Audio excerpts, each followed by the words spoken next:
আরে বন্ধু, ইমার্জেন্সি ডাক দিলে তাড়াহুড়া করে আসতে হলো, কি হয়েছে বল তো দেখি। হ্যাঁ, আমি তোরে ডাক দিছি ইমার্জেন্সি, তোর সাথে আমার কথা আছে। আচ্ছা, কি কথা বল। আরে বন্ধু, তোরে আমি নতুন করে কি বলবো। আরে তুই তো সব কিছু জানোস আমার ফ্যামিলির ব্যাপারে। আমার বাবা বিছানায় যেভাবে প্রস্রাব করে, টয়লেট করে, তুই বল রমজান মাসে আমার এসব ভালো লাগে না পরিষ্কার করতে। বন্ধু, এই জন্য তোকে ডাকা। আমি আমার বাবার দায়িত্ব আর নিতে পারবো না, তাই আমরা দুই ভাই মিলে একটা প্ল্যান করছি। আমার বাবাকে দূরে কোনো এক জায়গায় রেখে তারপর চলে আসব। এই জন্য তোকে আমার সাথে যেতে হবে। আরে রাকিব দাঁড়া, আরে তোর মুখ থেকে আমি এসব শুনতে চাই না, তুই অনেক বলছস। আর না, আরে তোর মুখ থেকে এসব কথা আমি কোনোদিন আশা করি নাই।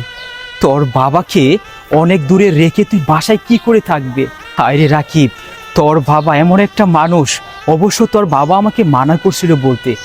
ছোটবেলা তুই আর আমি যখন ছোট ছিলাম, তোর বাবা আমাদের বাসায় কাজ করত, এটা কি তোর মনে আছে?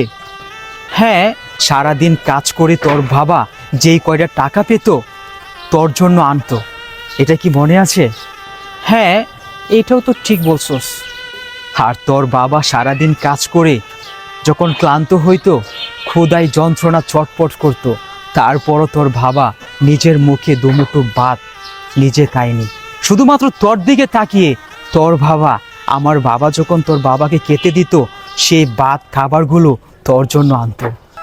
হ্যাঁ, এটাও তো ঠিক বলছস। আচ্ছা, এটাও কি সত্যি না, তোকে লেখাপড়া করানোর জন্য লক্ষ লক্ষ টাকা খরচ করে আজকে তোকে মানুষের মতন মানুষ করছে? তুই আজকে ভালো চাকরি করস, ভালো কাজ, কিন্তু বাবাকে তুই কি করে ভুলে গেলে? ছোটবেলা তোর মা মারা গেছে, প্রার্থনা তোর বাবা আরেকটা বিয়ে করতে নিজের সুখের জন্য, তাও করেনি। কেন জানোস? কারণ তার দুইটা সন্তান আছে। তোর বাবা তোদেরকে এতটাই ভালোবাসে যে তোদের জন্য তোর বাবা নিজের জীবনটাও দিতে পারবে। আর সেই বাবাকে তুই বলছস বাসায় থেকে বের করে দিতে? বাহ বন্ধু বাহ, তোর মতন বন্ধু থাকার চেয়ে না থাকা অনেক ভালো, আর তোর মতন সন্তান থাকার চেয়ে মরে যাওয়া অনেক ভালো। এই রমজান মাসে বাবাকে যদি একটু স্নেহ ভালোবাসা দেস, তাহলে আল্লাহ তাআলা অনেক খুশি হবে। তুই কি জানোস না, বাবার চেয়ে আপন এই পৃথিবীতে কিচ্ছু নেই। দেখ বন্ধু, তুই আমাকে যা কিছু বলছস সব কিছু ঠিক আছে, কিন্তু আমি একটা কথা মানতে পারছি না, আমার বাবা আমার জন্য নিজের জীবনটা দিতে পারবে, এটা আমার বিশ্বাস হচ্ছে না।